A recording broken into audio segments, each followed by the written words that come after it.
सो hello friends, आइए start करते हैं 11 जून के टॉप 10 जीके और current affairs question. Due to some internet issues ये वीडियो का अपलोड थोड़ा लेट होगा, आफ्टरनून तक मिलेगा आपको एक वीडियो, तो I am really sorry for the delay. तो इसलिए आज का सेकंड वीडियो हम लोग कल के लिए शिफ्ट करते हैं। कल दोबारा दो दो वीडियोस टाइम पे आते रहेंगे, तो सॉरी फॉर द डिले। पहला सवाल स्टार्ट करते हैं। क्वेश्चन नंबर 1, वाइल्ड लाइफ की फील्ड से एक बड़ी अच्छी खबर regarding the Asiatic lions of Gujarat. सवाल देख लीजिए। The Asiatic lion population in Gujarat has risen by how much as compared to 2015 counting. पिछली काउंटिंग 2015 में हुई थी, so as compared to that previous counting कितना परसेंटेज लायंस का नंबर बढ़ा है? And the answer is 29%। अब 2015 में लायंस का नंबर था 523, अब 2020 में कितना हो गया है? 7 नहीं, एक सेकेंड, 674। तो लगभग 29% का इंक्रीज है। ज्योग्राफिकल एरिया भी जो इनका है ना, डिस्ट्रीब्यूशन वाला एरिया, वो भी बढ़ा है 36% के आसपास। पहले 2015 में था 22,000 स्क्वायर किलोमीटर्स, अब ये बढ़ के 30,000 स्क्वायर किलोमीटर्स हो गया है। तो 29% लायंस का नंबर बढ़ा है और डिस्ट्रीब्यूशन एरिया 36% बढ़ा है। नरेंद्र मोदी जी ने भी इस खबर को काफी मतलब पॉजिटिवली लेके इसके बारे में ट्वीट किया, ट्वीट आप देख सकते हैं। So two very good news. Population of majestic Asiatic lions in Gir forest, Gujarat में गिर फॉरेस्ट बोलते हैं, गिर फॉरेस्ट या गिर नेशनल पार्क, 29% से बढ़ा है नंबर। और ज्योग्राफिकली डिस्ट्रीब्यूशन एरिया भी 36% से बढ़ा है। डेटा मैं दे चुका हूं आपको। पहला डेटा लाइन के नंबर का है, दूसरा एरिया का है। ठीक है, इंपॉर्टेंट खबर बनेगी आने वाले एग्जाम्स के लिए। क्वेश्चन नंबर 2, सुप्रीम कोर्ट ने एक अच्छा फैसला दिया है। It's a big relief to the home buyers in that township, जिसका नाम बताना है आपको। So supreme court has directed banks and financial institutions to release sanctioned loans without delay to the home buyers of which township? And the answer is Amrapali group की यहां पे बात चल रही है। तो एक बहुत बड़ा रिलैक्सेशन, रिलीफ मिला है होम बायर्स को। अगर एनपी अकाउंट वगैरह भी है तो भी लोन रिलीज करना पड़ेगा जो सैंक्शन हो चुका है। कुछ और प्रोविजन में बताए गए हैं, तो big relief to the home buyers. Amrapali का नाम ध्यान रखना, क्वेश्चन एग्जाम में आ सकता है। ओके, क्वेश्चन नंबर 3, एक रिपोर्ट है एनुअल, मतलब साल में एक बार। एनुअल रिपोर्ट का नाम देखिए, international religious freedom, IRF report. इसे कौन रिलीज करता है आपको बताना है। IRF report, international religious freedom report, and the answer is US state department. तो यूएस सरकार का जो डिपार्टमेंट है, यूएस स्टेट डिपार्टमेंट, वो रिलीज करता है। और वो इसे सबमिट किससे करता है? यूएस कांग्रेस में। यूएस कांग्रेस, तो US state department submits the IRF to the US Congress.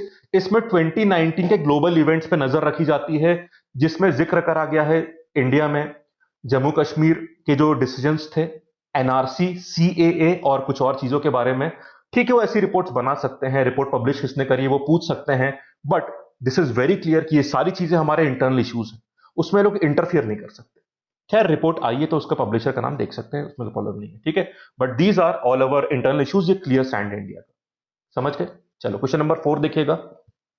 अब रेलवे स्टेशन को क्लासिफाई करा जाएगा, they will be classified under the red, orange and green category. किसके बेसिस पर? Based on the quantity of waste water generated. ये classification कौन करेगा आपको बताना है, and the answer is CPCB, central pollution control board करेगा।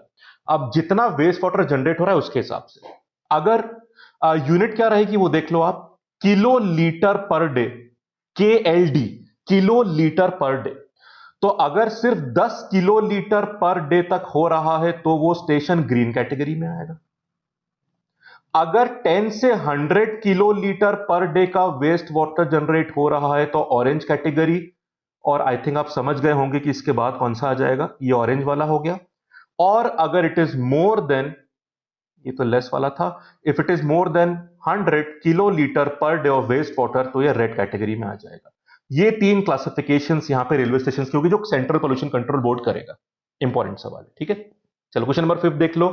आप जानते हैं बागजन जो ऑयल फील्ड है तिनसुकिया डिस्ट्रिक्ट में, असम में, वहां पे नेचुरल गैस लीक की वजह से आग भी लगी है, कुछ कैजुअलिटीज, इंजरीज हुई हैं। सिंगापुर से स्पेशल टीम बुलाई गई है इस सिचुएशन से निपटने के लिए। तो एक क्राइसिस चल रहा है। इसके बारे में पहले ही बात करी थी, मैंने आपसे स्टेट का नाम पूछा था। एंड कंपनी कौन सी? Oil, oil India limited. Oil India limited company का फील्ड है, यहां पे प्रॉब्लम आ रही है। सो एक क्राइसिस चल रहा है वहां पे। देखो कब तक कंट्रोल में आता है। एक नेशनल पार्क उस ऑयल फील्ड के करीब है, it is near to that, इसका आंसर बताना है आपको, and the answer is Dibru Saikhowa national park. ये डिब्रूगढ़ और तिनसुकिया डिस्ट्रिक्ट जो असम में, वहां पे लाया करता है, इससे काफी पास में है। वहां पे तो ऐसा मेजर इंपैक्ट अभी नहीं हुआ है, बट ये जो ऑयल फील्ड में आग लगी है नेचुरल गैस के लीक की वजह से, ये काफी खबरों में आ रहा है। एंड सिंगापुर से टीम का मैंने बताया था कि वो आई है असिस्ट करने के लिए। डिस्ट्रिक्ट एडमिनिस्ट्रेशन और oil experts, oil India company खुद जो है पूरी मेहनत से लगे हैं इसे कंट्रोल करने के लिए। ठीक है, देखते हैं इसमें क्या डेवलपमेंट होता है। तो Tinsukia district, Assam, Baghjan oil field, oil India limited, ये 4 नाम ध्यान रखना, एग्जाम में आ सकता है। अगला क्वेश्चन देखिएगा, लोकेशन ये बता दी मैंने आपको, डिब्रू साइखोवा नेशनल पार्क की यहां पे लोकेशन आप देख सकते हैं। ठीक है, चलो question number 6, which company one the, अभी अवार्ड देखिएगा, 2019 UN global climate action award in the category climate neutral now. तो क्लाइमेट न्यूट्रल नाउ कैटेगरी में UN global climate action award 2019 किसने जीता था? एंड द आंसर इज, ये award जीता था इन्फोसिस कंपनी ने।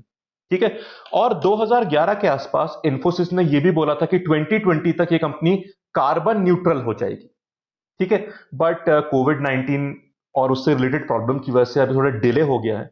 अब ये 2021 तक टारगेट कर रहे हैं कि कार्बन न्यूट्रल हो जाएंगे, तो इस साल नहीं हो पा रहा है। बाकी लगभग 46.2 मेगावाट का सोलर पावर इंस्टॉलेशन लोग कर चुके हैं, and effective carbon strategies, effective या लो कार्बन स्ट्रैटेजीज जो लोग फॉलो अप कर रहे हैं, तो पूरे एक्शन ले रहे हैं क्लाइमेट की फील्ड में कार्बन न्यूट्रल बनने के लिए।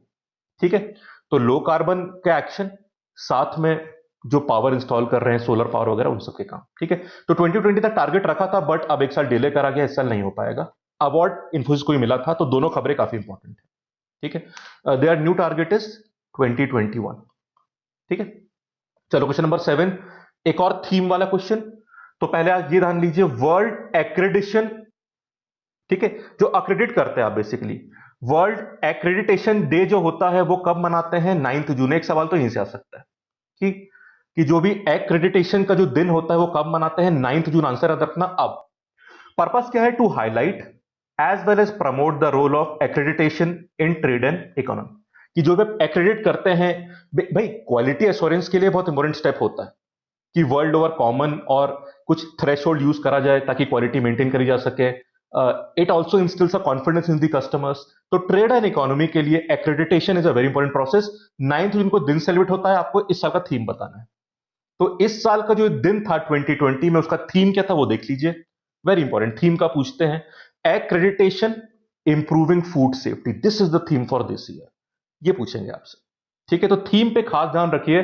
दिन भी पूछ सकते हैं, बिल्कुल पूछ सकते हैं, पर आजकल कम कर दिया है, थीम पूछना ज्यादा कर दिया, ध्यान रखना पड़ेगा। ठीक है, so improving food safety, that is the important thing for the day.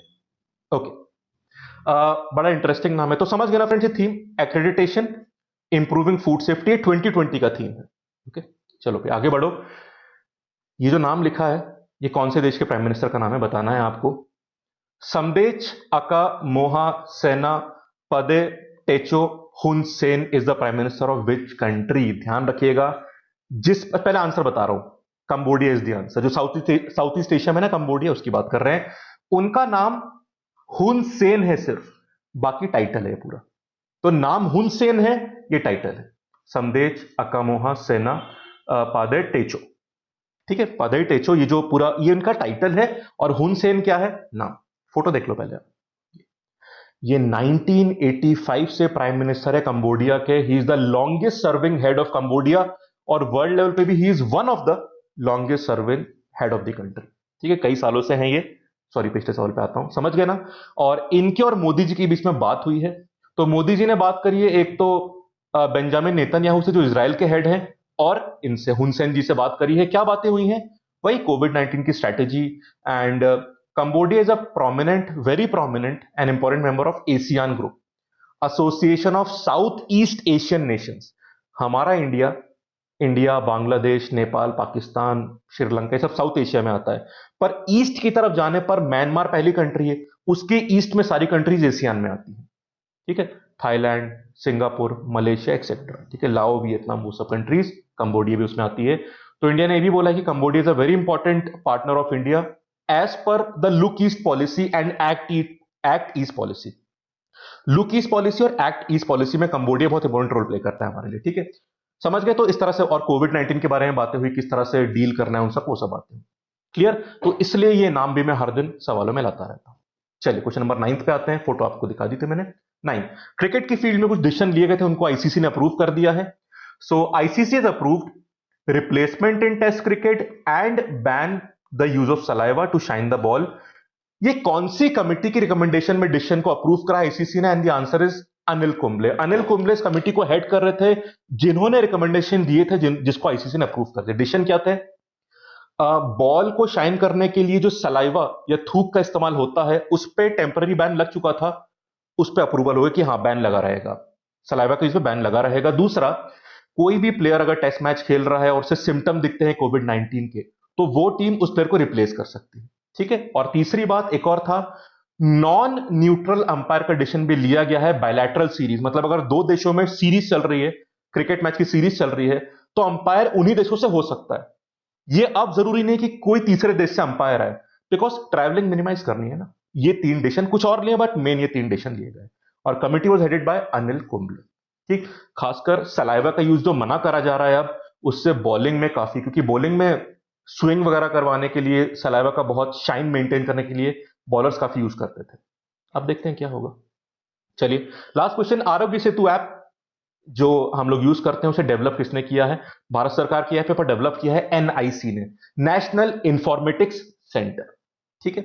And इससे गवर्नमेंट ऑफ इंडिया ऑपरेट करती है, तो एनआईसी नेशनल इंफॉर्मेटिक्स सेंटर ने इसको डेवलप किया है। दैट इज द आंसर, ठीक है फ्रेंड्स। तो ये था आज के टॉप 10 क्वेश्चंस। अगले दिन हम फिर हाजिर होंगे।